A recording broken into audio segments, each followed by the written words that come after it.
This is Beer 30 Sports O'Clock. And I don't know if they can tell where I'm looking at, so we're here.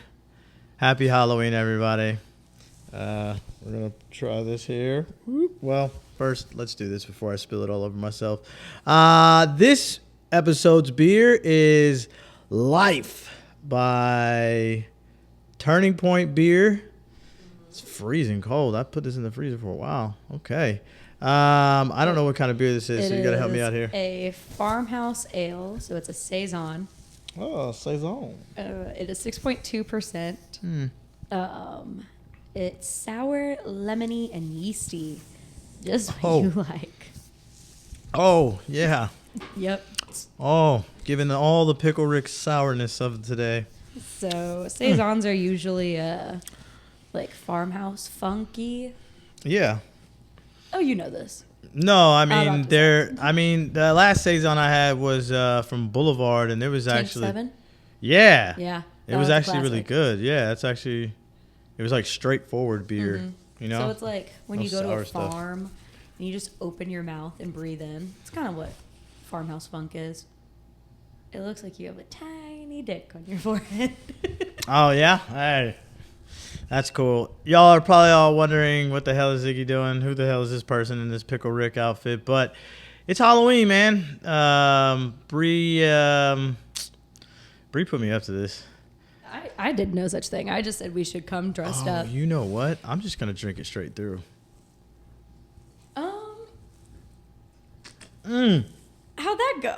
It worked. Let's go. Let's go. As I was saying, I just said we should dress up. And I was thinking, like you'd come in like a Bond outfit or something. Nah, bro, like we got to go Pickle all Rick. the way. We got to go all the way. It was between this, dodgeball, and like a literal dodgeball? No, dodgeball, the movie for that's like one of my favorite movies. That and 40-Year-Old Virgin is by far one of the funniest, my favorite comedic movies out there. But I don't know, I just didn't feel like wearing shorts. Maybe I should have wore the shorts. Yeah. At least then you would have been able to see. I mean, I could see somewhat. I went the better option and I wore Freddy Krueger. Well, I was also it was an option to go to be a sperm donor, but I'm not a sperm donor. I am a father, and I refuse to portray sperm donors because fuck that. Hey, some people, that's their job, is literally just being a sperm donor. That's insane. You've never heard of that? I mean, like going to the sperm bank and that's what you mean. I meant that. Got it. I'm like, wait, what? No. Yeah. Those people, I guess, are okay, but you can't make that a career, though. Two lesbians want to have a baby. Yeah, I mean, for sure. You know what I'm saying? I understand people that can't have babies, sperm donors, things like that, but I don't think you can make that a career, though. Can you? Some people do. Really? Mm-hmm. Man, I'm doing life wrong. Dressed in a Pickle Rick costume. Yeah. Yeah, you really need to rethink this. Yeah, I should have done sperm donor. I didn't know that was a thing. I was thinking more like the bad thing, Mm-hmm. Oh my God, I just slurped. That sounded crazy. It did. Pause. I'm kind of waiting for you to like spill it. Yeah. I'm working on it. Don't you worry. Okay. Let's get into news you can booze to. Let's see how far I can read. This is gonna be good.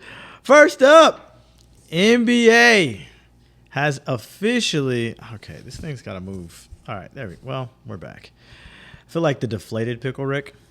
But yeah, the NBA has officially opened the season with a bang. And we're not talking about on court. The FBI raided and arrested Terry Rozier. They arrested Chauncey Billups. and Damon Jones. Just a few names that they mentioned. Of course, not the actual big wigs that they were going for. They had to mention the black rich athletes. But yeah, we'll move on anyway. Listen, they were doing an illegal gambling ring of like cards and stuff like that, poker, 21, I guess, whatever the case may be. And they were not only setting this up illegally, they were actually cheating. Listen, I do not support locking people up. I think, especially in our prison system, it is kind of fucked up, but lock them motherfuckers up, okay? First off, poker's hard enough.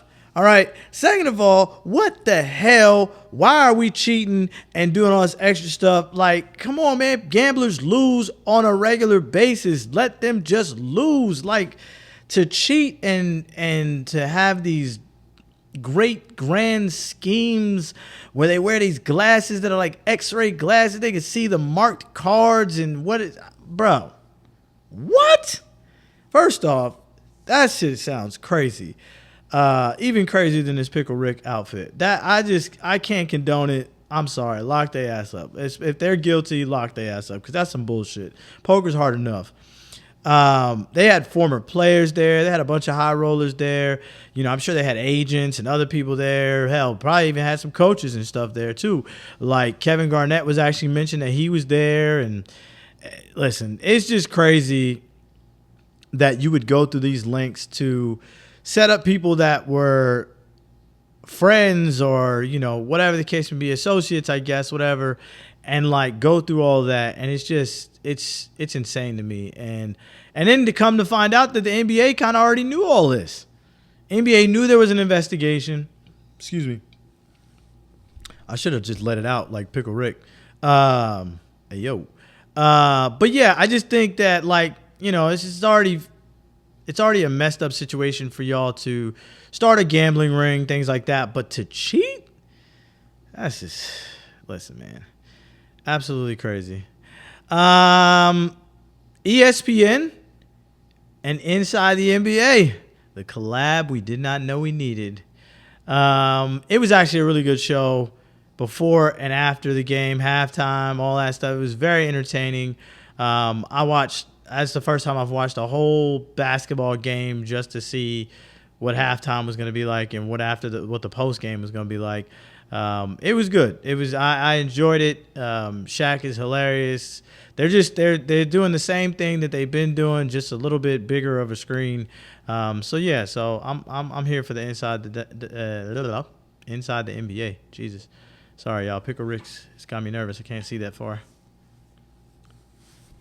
She's hoping I spill it on myself. That's crazy. Man, I'm getting this down. And that Saison is just not. I don't think they should have added the lemon in there. It's very. Is it lemon or lime? Lemon. It usually comes with lemon, like Saisons. Yeah, I'm not a big lemon guy. So those of you that are, you'll probably love this. But I don't know. I'm not, you know. It's wearing on me, but I guess that's because it's how many percent is this? 6.2. Yeah, that's probably why. Okay. You guys like the Pickle Rick outfit? I don't like it sitting down. I wish I should have done this show standing up, but whatever. Speaking of whatever, Wemby is unreal and can do whatever he wants as long as he stays healthy. The man is going to be a problem. He's doing dunks, not even leaving the floor. He's blocking shots, not even leaving the floor. And he's averaging like 33 points and 13 rebounds and already has averaging 6 blocks. Like, come on, man. This dude is ridiculous. We've never seen somebody this athletic be this like big or tall and whatever the case may be. Hopefully he can stay healthy, because if so, the Spurs are going to be a problem. And I'm really, really, really, really wanting to see what the hell Dallas is going to do, because I just don't understand why they have Cooper Flagg playing the point guard when you went and got like 3 point guards for the fact that Kyrie was going to be hurt, and you don't let none of them start. Listen, Cooper Flag is a rookie. He didn't come into this league trying to be a point guard. He was kind of a point guard at Duke, but he's not a point guard in the NBA. Let's just stop with that nonsense and let's bring in D'Angelo, let him do what he's going to do while Kyrie is out, and go from there. I just don't understand why we're trying to make Cooper Flag hold the ball and come up the court with the ball and all that good stuff. Speaking of the sacrificial lamb for Cooper Flag, Luka is only played 2 games out of 3, but he's averaging 46 points and 11 rebounds. Luka is balling. We'll see how long it lasts. You know, skinny Luka always shows up in the beginning of the season or beginning of a trade. Then he gets a little husky during the season and he didn't. Are you fat shaming a man? I am not fat shaming Luka. I'm just stating the Pickle obvious. Rick, are you? I'm just Shaming stating the a man? obvious. I'm not shaming anybody. I'm just stating the obvious that, look, Luka, we all know his defense is questionable. His will to win is not. But sometimes he lets a couple too many beers touch his lips during the season, and a couple too many burgers and pizza and things like that. He don't stay locked in the whole season. Not all of us can be pescatarian. Hey, listen, what does that have to do with anything? He's an athlete. He's got to do those things to be in shape. So, And you look like a shape. Not arguing that. I feel absolutely ridiculous. Oh, man. Anyway, he didn't play the last game, though, so we're going to see. They're doing a lot of this game management things, and trying not to make sure that their players, their superstars, are healthy throughout the long season. NBA should just shorten the season so we don't have to deal with all this nonsense. But I don't know. I said all that to say that the NBA's defense has looked very lackluster. Usually it happens like this in the beginning of the season. There's always an adjustment phase. There's always an adjustment period. There's either an adjustment on offense because the defenses come out looking really good and they're stagnant. Offenses are stagnant and things like that. Right now, it looks like everybody was training on offense and not on defense because there are games that just have been absolutely ridiculous. There are more than one player averaging 40 points a game right now. It's a lot, and I don't know how to feel about it because in my opinion, defense wins championships. So I think that it'll balance itself out soon. But yeah, I don't know. It's the NBA is like 4 or 5 games in. We can't really judge everything off of it, so no need to worry yet. Yeah. Now, for the World Series, the Blue Jays surprised the hell out of me. I'm not going to lie. They surprised the hell out of me in the first game. They blasted the Dodgers. Thank you. And they absolutely put in work. Some are out here saying jokes, memes, videos, TikToks, Reels, Instagram, all that good stuff. They're out here saying that Shohei threw that first game so he could win some money. I don't like to start rumors, so I'm not saying that. But I just see all the videos and I laugh and I chuckle. But, yeah. This pitching duel, though, is going to be crazy because the next game, the very next day, Yamamoto pitched the entire game and only gave up 1 run. 8 strikeouts, 9 innings played. I think he had maybe 4 hits. My man was pitching like crazy, and this is what they got him for. This is why they got Ohtani. The Dodgers seem to be very unstoppable, and it's irritating the shit out of me. I'm not gonna lie. Worse than this Pickle Rick not sitting still. That sounded crazy. Yeah. Just a little bit. Yeah. Anyway. All right. So We're going to move on to college football. Another reason why I wore Pickle Rick is so you can't see my face during this time, because I was highly upset. OU versus Ole Miss. Great game. Pissed me off. Sooners lost to one of the most arrogant asshole coaches out there, but I got to give him some respect. Ole Miss came out to play. They were well coached. Lane Kiffin did not back down from talking trash. He was talking trash even after the game with the players during the interviews. I wholeheartedly have a newfound respect for him. Coach Kiffin. Quieter now than before. Oh, are you talking a little bit to Oklahoma's players? This guy yelled at me like during the game like 5 times how great they were and we can't score on them. Listen, he made us look foolish on defense a couple times, and I will say our defense showed up for most of it, but, man, just, yeah. So, newfound respect. He is an arrogant prick, but at least he's consistent. Alabama barely beat South Carolina. We thought we were going to have another upset this year on our hands. But no, South Carolina chokes, as usual. And Vandy beats Mizzou and almost loses their quarterback in the process. But that's not even the wildest part of this story for Vandy. The fact that they're, like, ranked in the top 10 is already crazy enough. Theo Vaughn is dating the quarterback who we showed last week. Yes, that quarterback's mom. They are officially, like, dating. It is crazy to see this. And we might be able to put a helmet on you. Ask Theo. Got more. You still got some. How much time you got left available? Hey Theo, what's up? What's good? Oh, What's up, bro? Man, how you been? Good. Hey, all is well.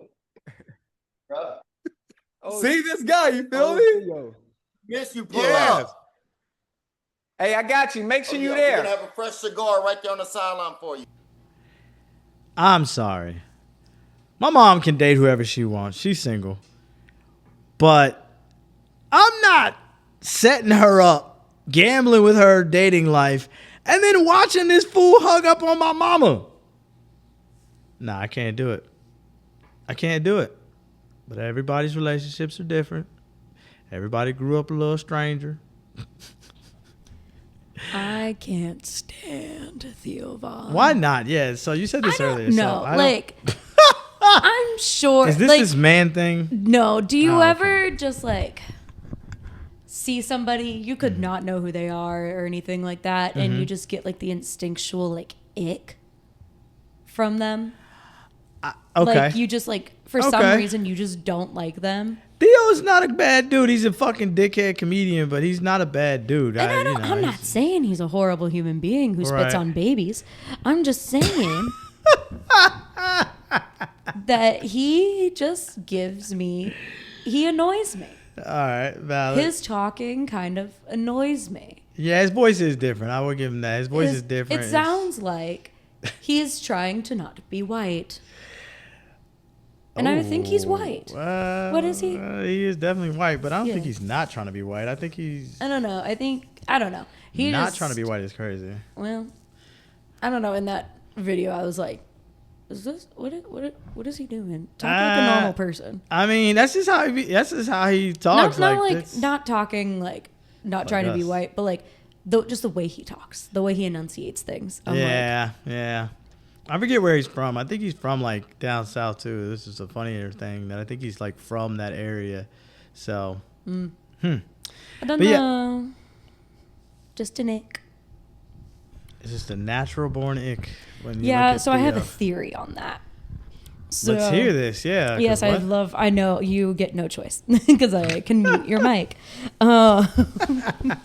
So as a kid, I also had like this certain guy that he did nothing wrong to me. He wasn't a bad guy. He just annoyed the ever-living shit out of me. Wow. Like, just every time he opened his mouth to speak, I would just look at him and be like, go away. Golly, bro. I don't know why, but like it like again, he never did anything wrong. I just like he just annoyed me. So I believe, and I've talked to my grandpa about this, and my grandpa and I are in agreement, that in life there's just some people that you don't like, because my grandpa kind of believes in like multiple lives. So like past lives and stuff. Yeah. And so he's like, who knows, maybe this like person like did something wrong or something like that to you in a past life, which is why you don't like them now. And because I don't get that with a lot of people, where I'm like, you just viscerally make me mad. Jesus, viscerally. Yeah, I don't know. Wow. So I feel like Theo Von might have wronged me in a past life. I mean, it's possible. I mean, he, like I said, he's a very dickheaded comedian. Like he pushes that line quite often, but I mean, he's a comedian, so you gotta kind of like take the good and the bad. You can't do that with comedians. You can't be like, oh, he's a comedian, he can get a pass. No. I mean, that's way. I don't necessarily agree with that, because here's my thing: is the comedians got to point out the real, like, comedy writes itself. Like, all you gotta do is look around. So sometimes you gotta say some stuff. Sometimes you're gonna say some stuff that rub people the wrong way. Now, you can't get away with saying just like the most hateful shit in the world and think it's, oh, I'm just being funny. No, not like that. But I'm saying, like, some stuff people are just gonna get rubbed the wrong way, and as a comedian, you just have to take, you know, that with a grain of salt, because not everybody's gonna get your humor. Like, not everybody thinks Dave Chappelle is funny, but I love Dave Chappelle. Now everybody thinks Chris Rock is funny, but he's like, I think he's hilarious. Tracy Moore, like a lot of the guys that will, I mean, shit, even when Eddie Murphy was doing certain stuff and saying certain things, people were getting mad at him about it. You know, you shouldn't talk like that about women and things like that. And it's like, you know, I get it, but they just, I mean, again, comedy writes itself. Life gives you the comedy that you can, you know, capitalize off of, I guess, you know. I think a lot of comedians also have a lot of trauma. Usually, yeah. The people that make you laugh the most usually are the ones that have been through the most shit. Wow. See? Real shit from Ziggy. I mean, that's real shit from Pickle Rick. Pickle Rick! Anyway, moving on. I don't know why we don't like Theo Von in here for real, but, you know, I rock with him every now and then. I just don't approve of this whole dating the quarterback's mom. That shit is crazy. LSU gets their doors blown off by A&M, which, listen, they started off hot. It looked like it was going to be a good game. A&M was like fighting back and forth and this, that, third. And the next thing you know, A&M said, nah, fam. We are undefeated. We are ranked in the top 5, whatever the case may be, for a reason. We are about to show you why. And they did just that. And the next day, yep, you guessed it, they fired their coach, Brian Kelly. Listen, a lot of LSU fans, a lot of LSU alum, they're happy about this situation. But I ask, who do you think you're going to get to replace him? He had a record of 34-14. He's only, in his time there, he was only there, I think, 4 years, right? And I get it. He hasn't won the big games yet. You know, he loses the games where they got to be in, oh, is that a gnat? Yep. Pickle Rick's got fly families in front of him. Anyway, or fruit flies. I don't know what the hell that was.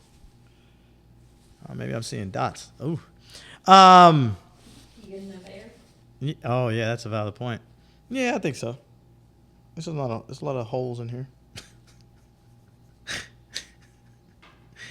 You got to entertain yourself sometimes, I swear. But listen, I do think that this was a mistake, especially knowing the fact that you got to buy out his contract. His contract is up there as far as buyout-wise with the likes of James Franco. And I don't think the LSU fans understand that. How are you going to pay that and then go pay for a really good coach that's going to do this? That's going to do more than one of the most winningest coaches you've had in a long time. Granted, I get it. Y'all won a championship with old boy. I forget his name. To talk like this, go Tigers. He was great, but y'all booted him out. So I just don't understand the impatience. LSU just really is very interesting to me because they expect so much from that team. And it's just like, you know, when Saban was here, y'all were getting booted. Y'all were getting smacked around. I just don't understand who you think you're going to go get, you know, as the big dog to win the championship. I don't see it. I don't know who you think you're going to get. But, yeah, so we'll see. There's not too many great coaches out there right now that are looking for jobs. Most of them have jobs. Maybe they're thinking offensive coordinator because their offense is stagnant and stinks. But, I mean, I don't know. I don't really know. I don't know. Texas. Boo. Texas almost loses to Mississippi State. And Mississippi State just proved to me that they just don't know how to win. You were blowing the doors off them. All you had to do was hold the ball. Otherwise, they would have won that game, and Texas would have been out of the top 25. And that Ole Miss game, losing to them, wouldn't have felt so bad. But they didn't, and, yeah, it just, ugh. And then after losing to Louisville, Miami, them Canes beat the brakes off of Stanford, and it was glorious. They had old buddy Andrew Luck down there doing interviews, and we're trying to find the right coach. He still talks like he has like a mouthful of spit. It's crazy to me. But, yeah, so, yeah. Now on to the NFL. Breeze is already tired of Pickle Rick. Giants lose to the Eagles. And nobody's surprised by that, I guess. It was some really bad football this weekend. It really wasn't a lot of great games. It's a couple good games, but no great games. Giants lose to Philly, and they lose Scatterbo. I mean, he had one of the ugliest leg injuries I've seen since last year, basically. I mean, it just looked bad. Like ankle going one way, knee going the other. It just, yeah, he was definitely done for the season. Carted off the field. There was a lot of players that were physically, like, they were just, you could see they were shaking. They were just like, oh my God. So it just doesn't look good. He probably won't be back for another season and a half, maybe, because that was definitely something broken, and it was just, oof. Broncos, after their great, glorious win against the Giants, biggest comeback in NFL history, beat the brakes off the Cowboys. Oh, my God. It got ugly so quick. I didn't even watch that game. It just got crazy. I don't know. Like I said, there were no real good games this Sunday.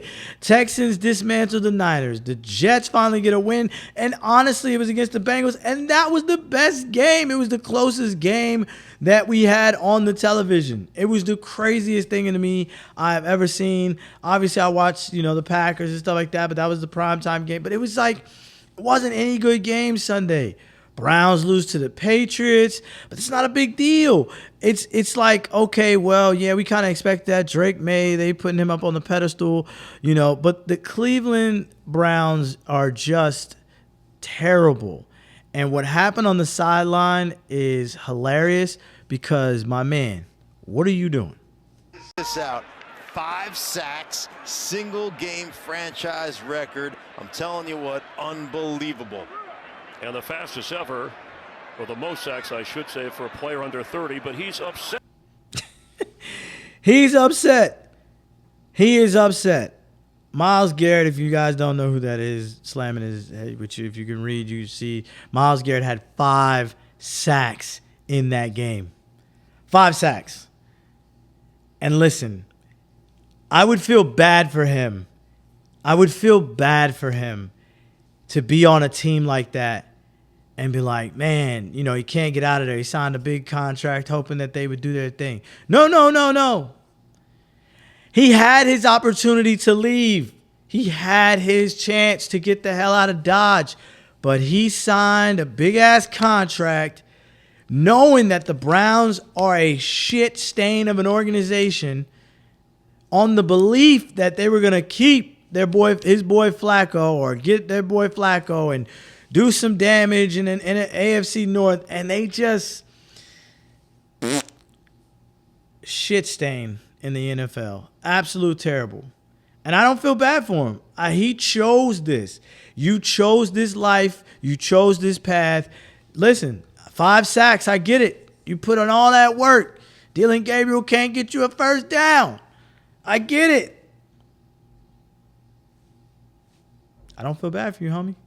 You chose it. You chose to take this belt to the ass. So stop pouting. It's not your fault they're losing. I get it. But you chose to stay. So stay in that relationship, buddy. I know it's abusive, but stay. And lastly, because again, like I said, it was really no good games. I mean, Jets finally got a win, I guess. Dolphins beat the hell out the Falcons. Kirk Cousins was, man, fell off the wagon. Absolutely terrible, especially when you don't have Drake London. Packers, Steelers. Aaron Rodgers playing against his old team. Blah, blah. Aaron Rodgers had a lot of great interviews this week coming up talking about I owe a lot to Green Bay. And I agree. I think, you know, anybody that's a Packer fan, we owe a lot to him. We, you know, are winning. We've had just great seasons with that guy, man. And it ended badly, as it always does. It always ends kind of ugh. But Jordan Love and the Green Bay Packers beat the Steelers and got that monkey off his back. I'm really, really happy for Jordan Love. And I'm really, really happy for the defense who showed up relentlessly, who showed time and time again what we've been saying from the jump. It took them the first half. They were looking a little stagnant. They were looking a little bit like a joke. NFC North versus AFC North, we can't keep up. And then Tucker Kraft. Oh, on National Tight End Day. Oh, could hug him. But Tucker Kraft carried the receiving, and I mean, he was balling. Career high yards, career high catches, touchdown in the game. Fantasy. And then Micah Parsons and that defense looked great. Per usual, like I said, that front seven, I've never been mad at that front seven. Gary got him a sack or a half a sack. Parsons got a sack, almost had a strip fumble sack. It was, oh my God, it was great. It took the first half for us to get it together. It took everybody to wake up in the second half and be like, yo, what are we doing? Like, come on, let's go. Josh Jacobs looked good. Wilson looked good. We did lose it. We injured. There was a player injured. I don't know if he's coming back in a couple weeks or not. They're still out there, but we look good. About damn time. And we got that monkey off of Jordan Love's back. He can now be out from under that shadow of Aaron Rodgers. Now we need to go win a championship. And now, it's time for the beer flight of the night. First up, we have, I can't see shit, Arrogant Bastard Ale. This actually looks kind of scary. I got it for Halloween purposes. It is from, I can't see this. Stone Arrogant. Oh, Stone Arrogant? That's their brewing company? Wow. All right, let's go. No, it's like Stone Arrogant Bastard. Oh, it's Stone. It's called Stone. I thought it was just Arrogant Bastard Ale, like it says on the can. But I believe it's from Stone. Oh, okay. Yeah. All right. Or no, it's not. See, I need you to get your shit together, Freddy. Freddy Krueger over there. It's arrogant consorta.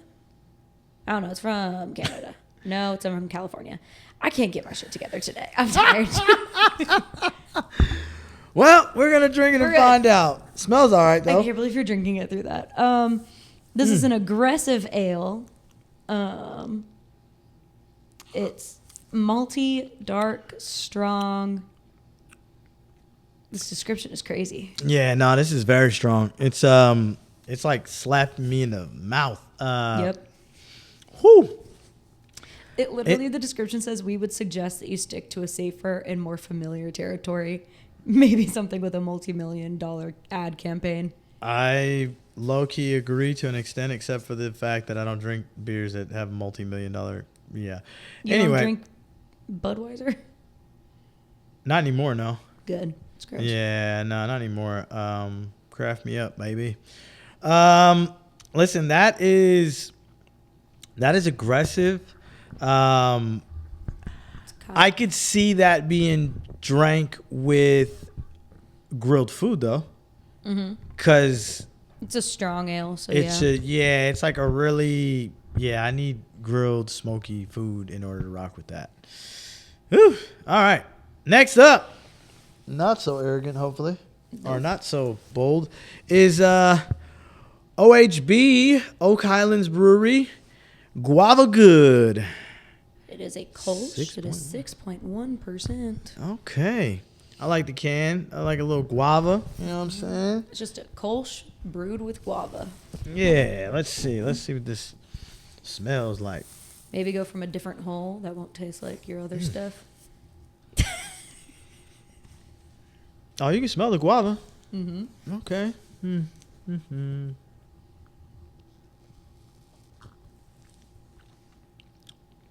Oh, that's good. Oh, yeah, that's good. She nice. Yeah. If you like fruit beer, if you like fruit beer, if you like fruit in your beer, and it's not like overpowering, you'll like that Guava Good a lot, actually. So that's actually pretty good. Next up, Klaus from Manhattan Project Brewing Company or beer company, excuse me.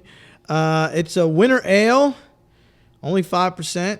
I kept it light this day today. Ooh, let's see. Can you read what it says? On the back, it's like pairs well with cookies, glazed ham, stuff that you can't eat. And cheer. I eat cookies. I meant the ham. Yeah, I don't do glazed ham no more, but you know, I drink cheer though. It's brewed with Munich malt, cinnamon, orange peel, almond. Okay. With hints of vanilla, clove, and holiday spice. God, this is getting tougher about the can. I love that you're using a Christmas beer for a Halloween episode. I know. You know what? Honestly, I saw it. I like the. You like the way it looked? Yeah, I like the. You know, I was like winter ale. Oh yeah, okay, cool. And I grabbed it, and I was like, wait. And I said, fuck it, we're here. All right, let's see if we can. I don't know. Maybe it's the other beers. I don't have too many more holes to fit this in. That's what she said. Golly, man. Listen, this was a great idea and thought, but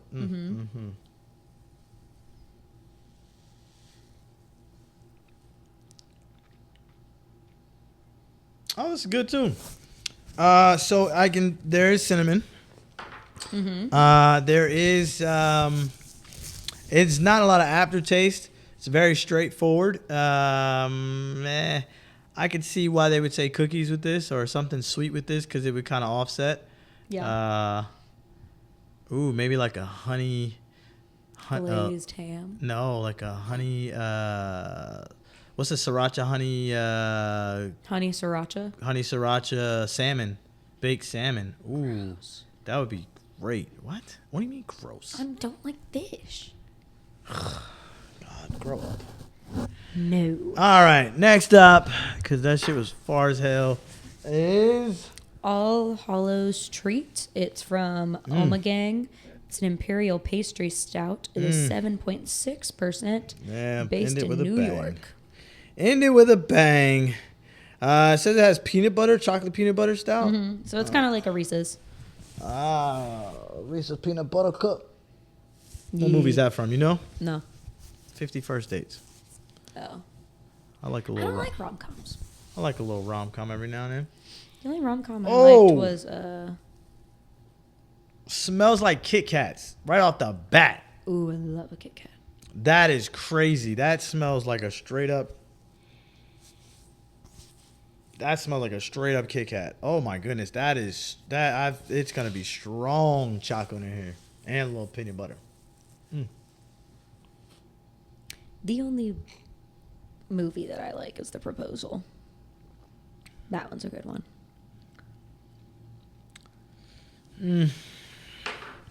Kind of disappointed, not gonna lie. If you like stouts, this is probably up your alley.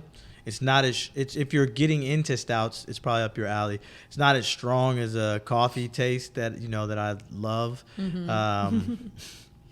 You just admire tone. so much. It's your favorite thing. Yeah, just sarcastic tone all through there. It's kind of. It's not overpowering. It's not crazy. It's middle of the road stout. Yeah, because I thought it would have a little more peanut butter taste to it, but it doesn't. It doesn't have as much. I would like it to have a little more peanut butter taste. It probably would have balanced out some more of the coffee. You want a little bit more Reese's Puff. Yeah, exactly. A little, the smell surprised me. I thought it was gonna be a lot more like Reese's and more peanut butter. Did you ever watch that commercial? Huh? The Reese's Puffs commercial. Which one? Reese's Puffs. Reese's Puffs. No. Peanut butter chocolate flavor. You never watched that? No. Wow. I don't think I have. Best cereal of all time. Reese's Puffs? No. Oh, I thought you were saying Reese's No, Puffs. no. I was asking you, what is the best cereal of all time? Cinnamon Toast Crunch. Hands fucking down. It is the best one. Thank you. Oh my God. I had to straight up argue with this person for like 2 hours. Bro, what are you talking about? What was their favorite? Fucking, what's that shit called? Helpful. Describe it. Oh my God. It's a fruity. Fruity Pebbles? No, it's the other. Fruit Loops? Fruit Loops. Ew. And I was That like, bro, dry, you're round nugget of gross. bugging. Yeah, I was like, bro, you're bugging. Yeah, it has different flavors and and then they tried to argue that if they don't even have Cinnamon Toast Crunch in their top 5, and I was like, bro, What? you don't know cereal, Yeah, and no. it's bad.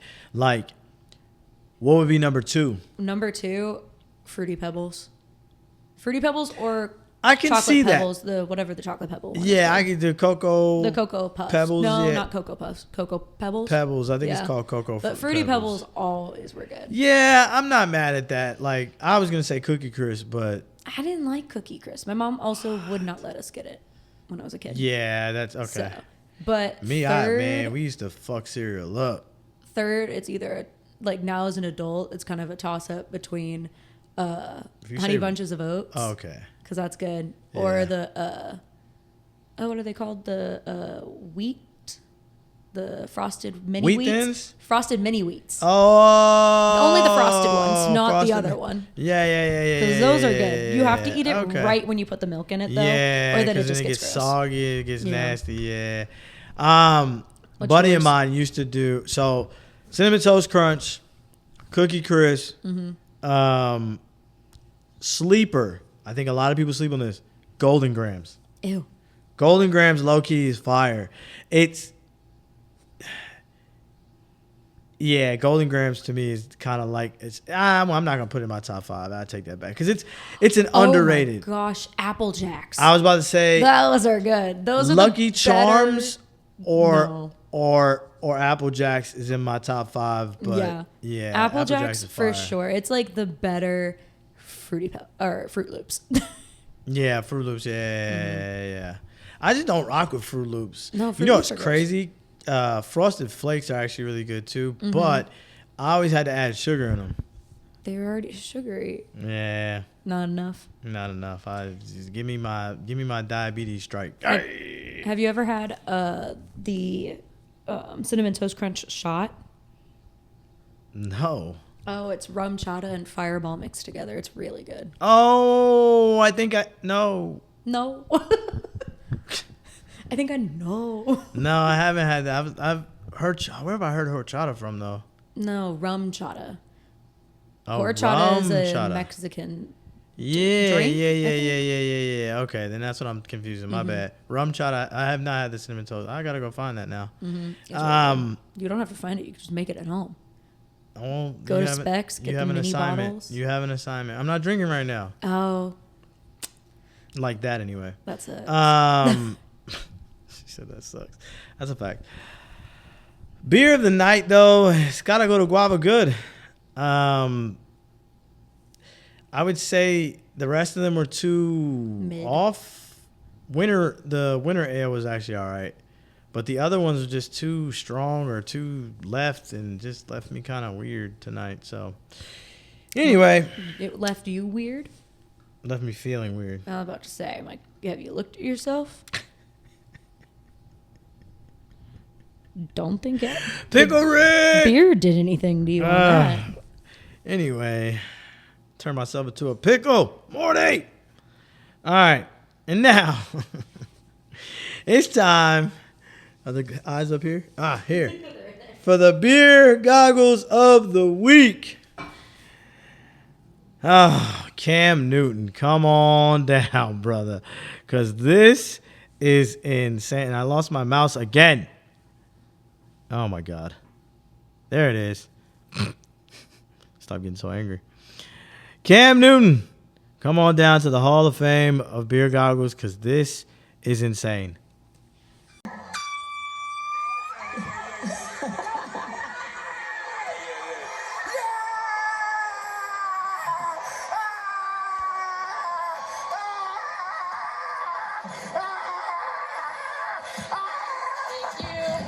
My man head was gonna fall off.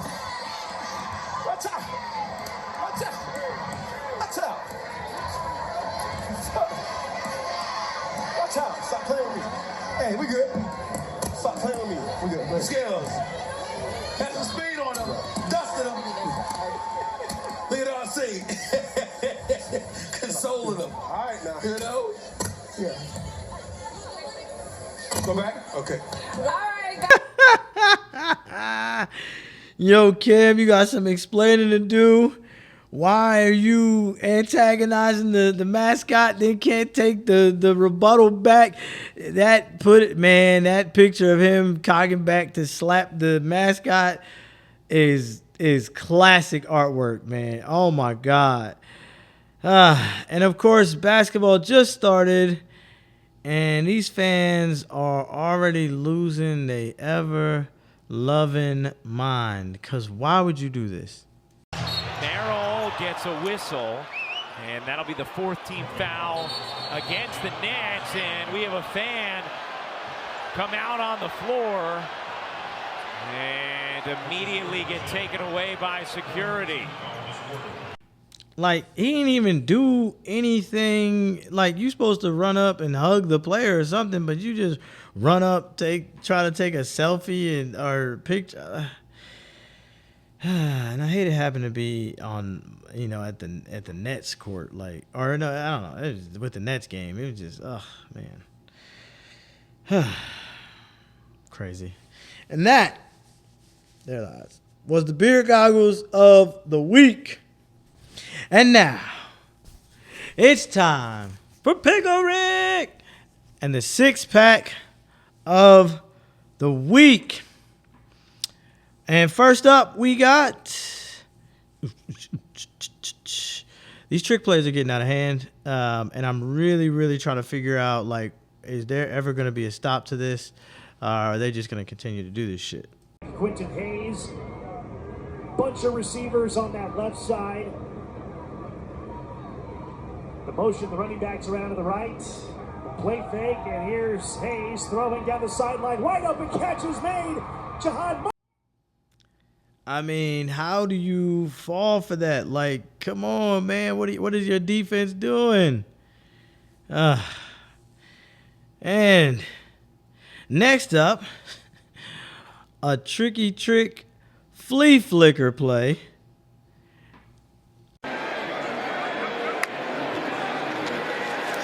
be a double pass here. It is. Jolie is wide open. And he comes up lane. Can he get into the end zone? Yes, he does. Jolie scores. On one leg. That Pitt was aggressive on those swing routes, and did he have a double move?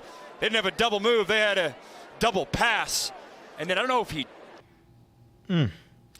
pulled up, looked like he popped something, put the team on his back and ran it through the end zone. Insane. And this might be the most disrespectful interception I think I've ever seen in my entire life. Get him the ball more. Second down and 1. Oh, wow! It's picked off and taken into the end zone for a touchdown by Anthony Nelson. Adding insult to injury, you not only get your interception picked off at the line of scrimmage, you get bulldozed by the motherfucker who picked it off. Oh my God, it's crazy. But not crazier than this catch by Mr. Pittman, because what? Tyler Warren. Jones looking deep down the field, and it is caught by Pittman with a flag down, but what a grab by Pittman.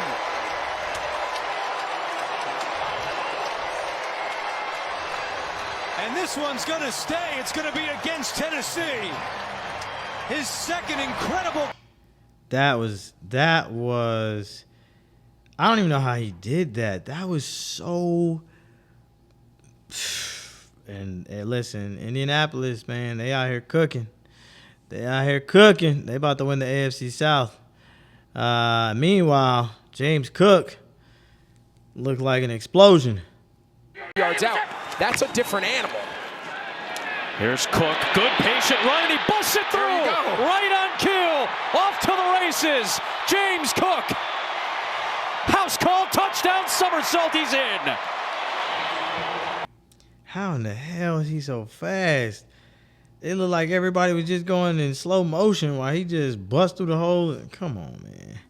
That's crazy. And last but not least, this KO was crazy. Because he was overweight, but they own a bakery.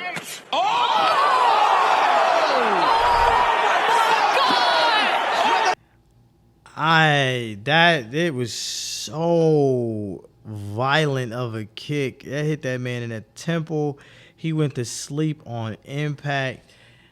And that was the best thing they had happen for UFC 321 because it was an absolute snore fest. And that was Six Pack of the Week.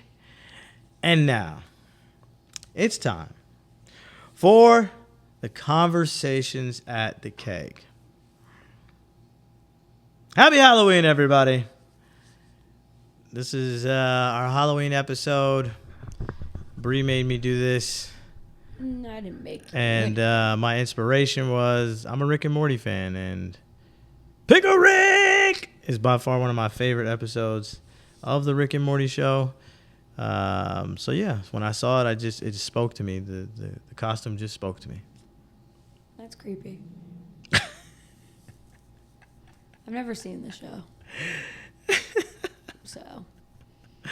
You've never seen Rick and Morty? No. Oh my God. What? Why not? It became popular when I was in college and I was focused on doing my schoolwork and actually working. Okay. That I never got around to watching it.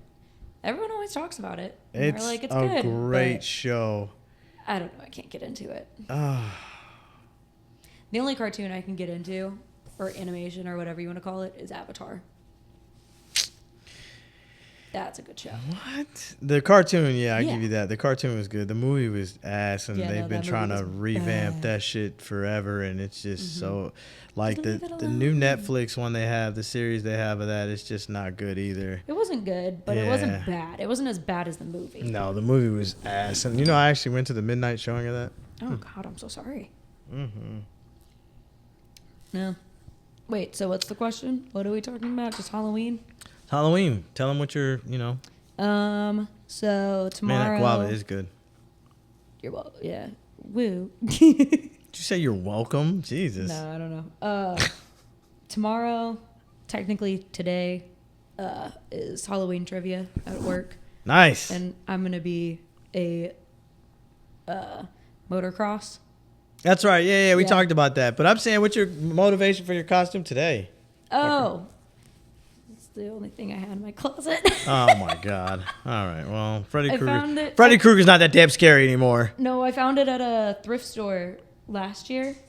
Did it come with holes in it? Yeah. At the thrift store? Yeah. I would feel kind of disrespected. Like, why is this? Well, no. It's like, it's meant designed to be to have like that? Freddy Krueger shirt. Gotcha. And so I found it at a thrift store while looking for Halloween costumes. So, because I believe that, I don't like, for Halloween costumes, I love when people like put it together themselves, like with stuff from like your closet or like thrift store, So like not saying, going to Spirit Halloween or Target and getting, like, no offense, a costume in a bag. Wow. Yeah. Feel slightly disrespected right now. Well, they could only see my face and the disappointment, the sadness, the hurt. Yeah.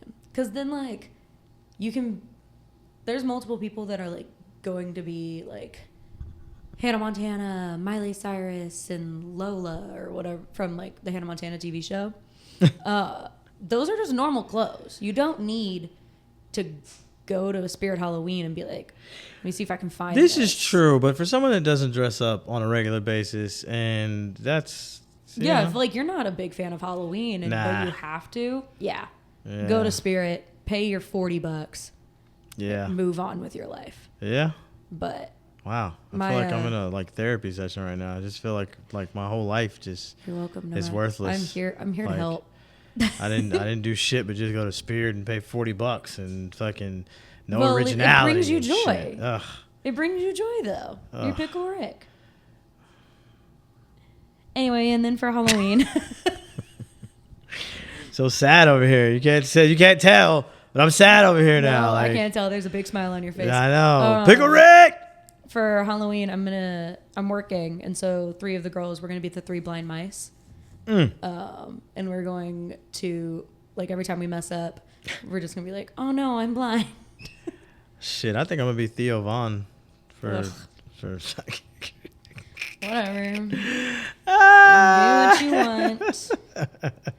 You want to do that? One of my friends is going to be. She texted me today what her and her boyfriend and her dog are going to be. They're going to be Cosmo and Wanda, and they're going to dress up their dog as Timmy. That's cute. Okay. I like that. That's cool. Mm-hmm. See, I don't know. I just see, like, putting so much effort into things like this just don't really. I like group costumes. Group costumes make sense. Yeah, but you have to have friends for that. Yeah, I don't. Yeah. Are you trying to say I don't have friends? No, I wasn't saying that. You said it. You said it yourself. I didn't. I did not say that I have friends. I have friends. They're probably laughing at me right now, but hey, listen, it is what it is. It's what I'm here for. It's what I do. It's what I live for. That's what I live for. Before we get on to the next set of news, I would like to also, I didn't bring it up during the NFL news you can booze to, but I would also like to say rest in peace to Jets former offensive lineman Ryan Mangold. I hope I'm saying it right because he passed away Saturday night, Sunday morning, something like that. Man had a kidney disease and was 41 years old, 42 years old. Just very sad news. Those of you that watch ESPN see, Rex Ryan, who was a coach on for the Jets for a long time and is on ESPN. I mean, he couldn't even get through the whole show without breaking down, talking about that guy. And everybody that's mentioned him has said how great of a person he was. Gone too soon. You know, I don't even know how to that's just crazy. So this year has been really tough for like death. Mm-hmm. It's just been crazy this year. We were talking about that today, like, man, or yesterday, like, literally we've had so many celebrities die.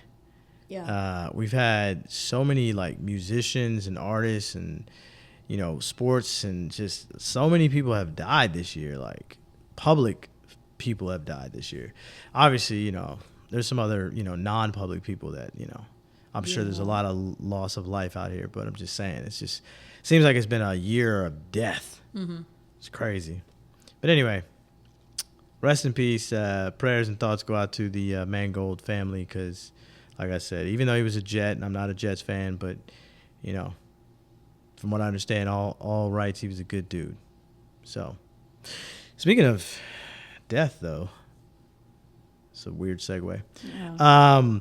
So Colts owner died, right? Jim Irsay died. He left the team to his family. Okay.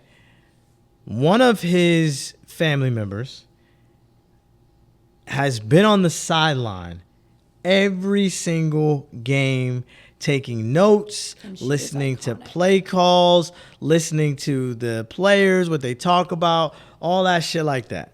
Mm-hmm. Do you think it's too much? No. Or is this a good idea for the owners to start doing other owners to start doing as well? I mean, we wouldn't be saying this if she was a man.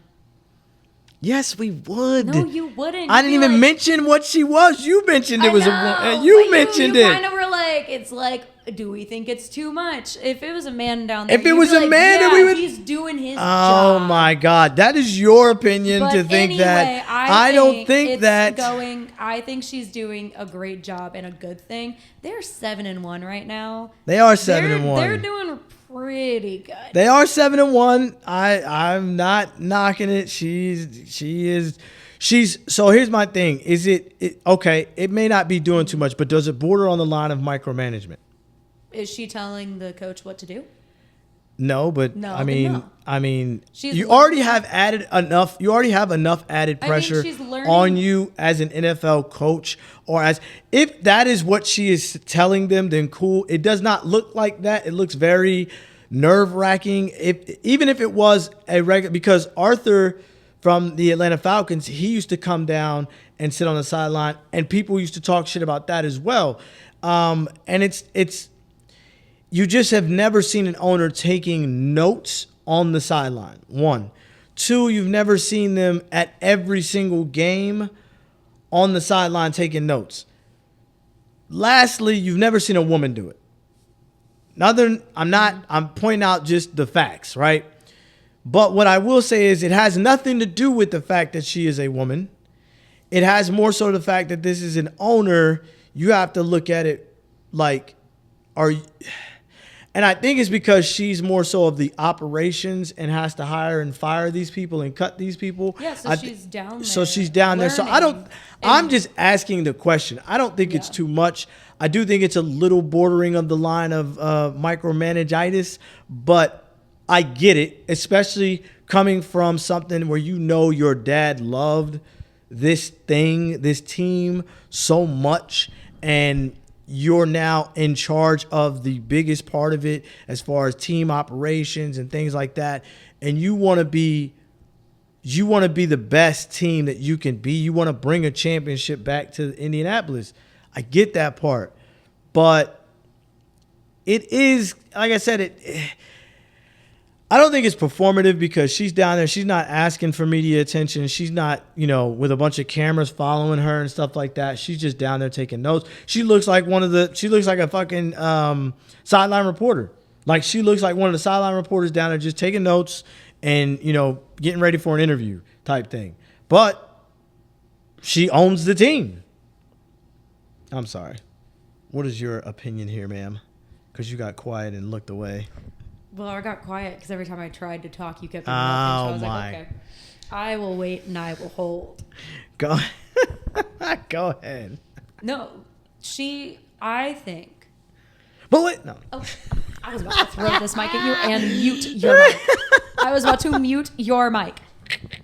Anyway, I think that it's not micromanaging since she's not telling anybody what to do. She's not talking to the players. She's simply just standing there learning. Because what do we know what she was doing before she started being in charge of the team?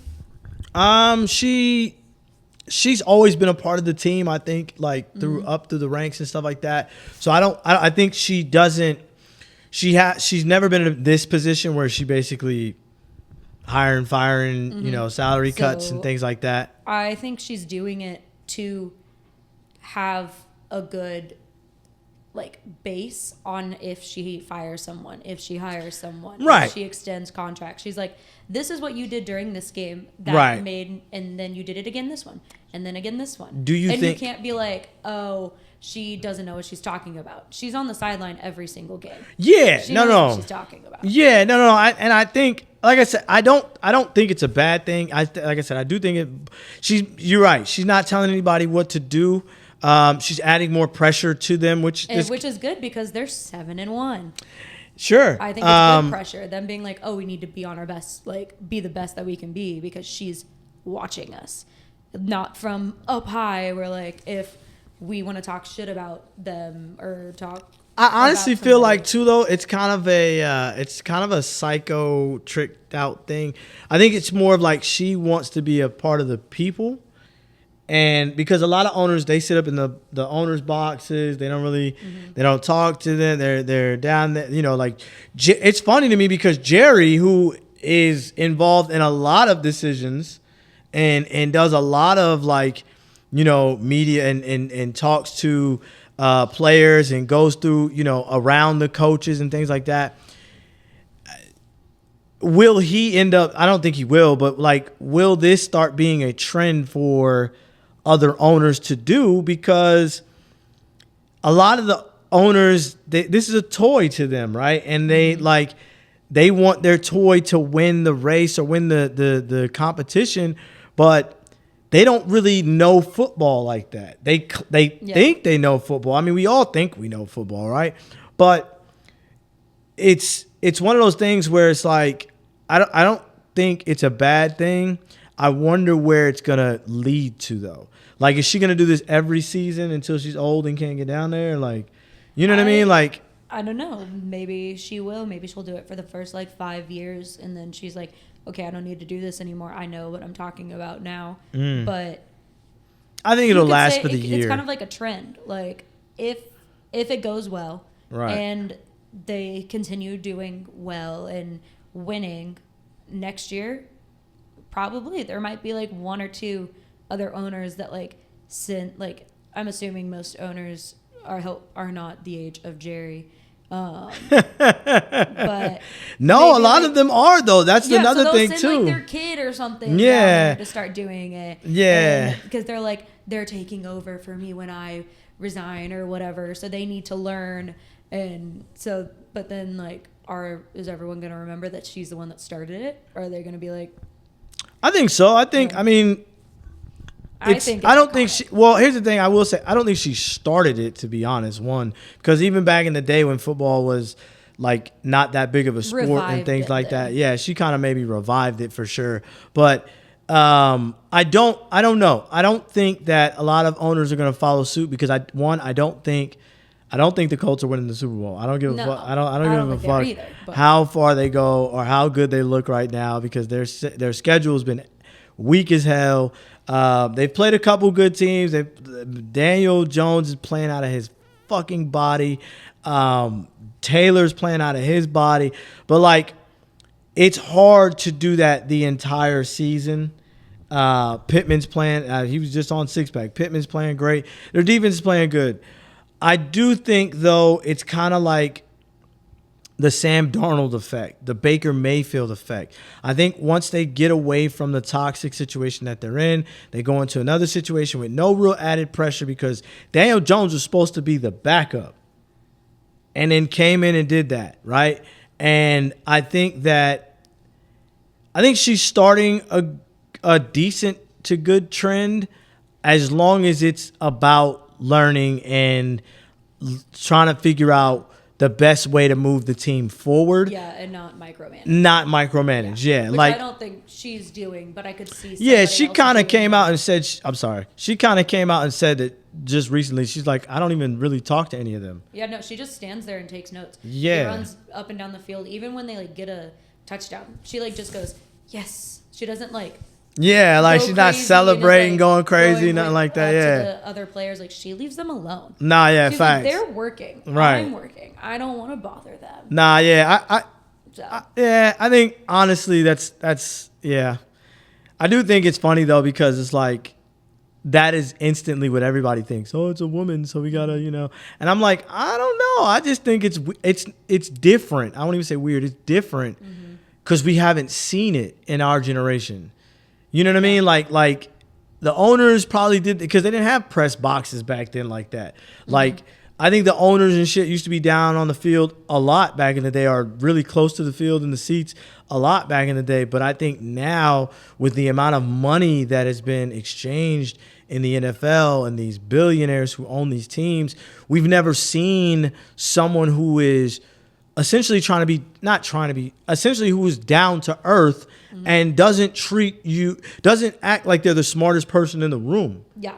Like it's weird to us for owners to act that way. You know what I mean? And I think it goes from that point. I don't think it goes from the point of, oh, it's a woman and she look at her trying to learn football and none of that shit. I think it's more so of the fact that she is taking it serious. She is adding a layer of like, okay, well, I don't know about it. Let me be humble enough And to go down and respect it enough to go down and take notes and work. You know what I'm saying? Because they say she's doing the same thing in practice. She watches practice. And I'm like, damn. So like realistically, she is gonna end up with a good team, from what she can see. Yeah. For years to come, if she can learn how to evaluate it the right way. Hell, she might be evaluating and recruiting from other teams. You never know. Like, oh, I would pay. Because she's so close to the Yeah, field. she's so close to the field. on She's able to see it. That person, okay, that Right. number from this team. Exactly. All right, let me When look is up his his stuff. contract over? We need to- Right. Yeah. So I think honestly, it's a good. I think if it does start a trend, I think it'd be a good trend. I don't think it'll start the trend because a lot of these owners are arrogant and they didn't get to where they are, the money that they've got, not being arrogant. But I also think they kind of like a lot of billionaires. She's family money. Like she got her money from. She's a Nepo baby. She's a what? Nepo baby. Nepo baby. I don't like nepotism. That phrase is anyway, but that's true. She is. She got a yeah, whole she football is. team. She got a whole football team because of her dad. Yeah. But I think she's using it in a good way. There's some right. Nepo babies that use they just their platform or whatever. Yeah. For good and not just like, oh, my mommy and daddy got me this money. Right, yeah, and acting like a spoiled ass brat. But I also think too, like, because of that, I think she wants the respect.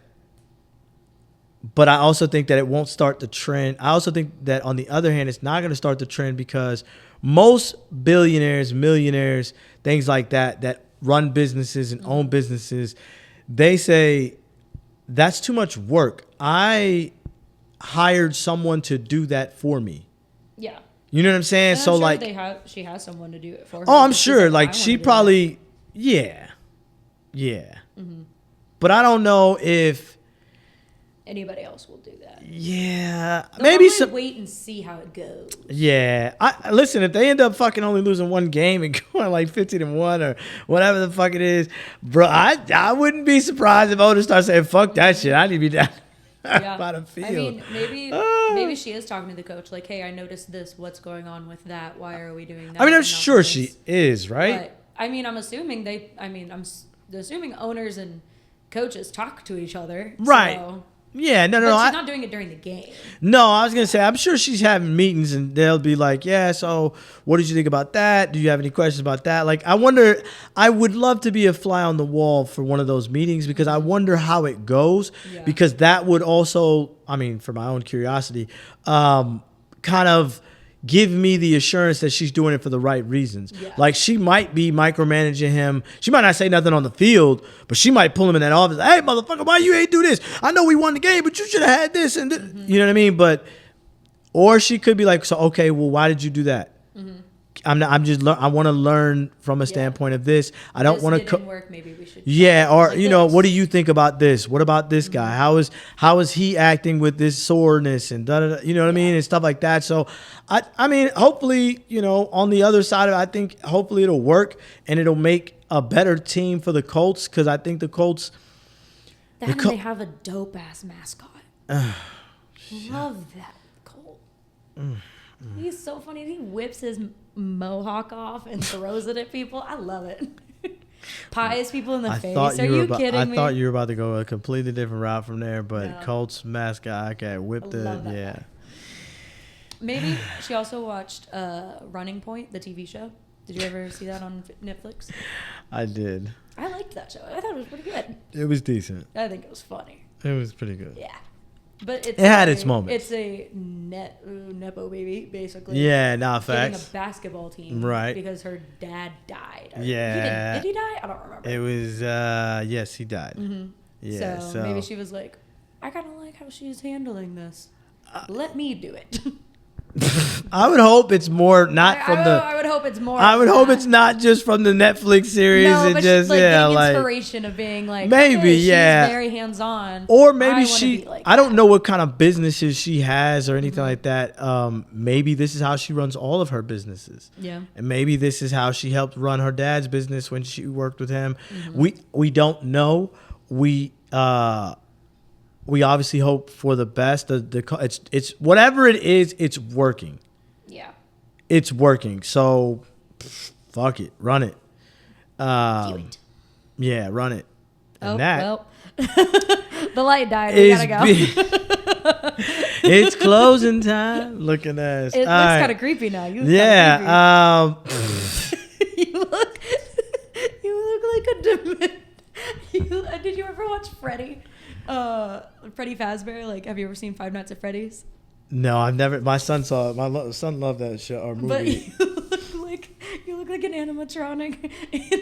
Oh my god. Okay, this is Beer 30 Sports O'Clock, and I am not an animatronic. I am Pickle Rick. Pickle Rick.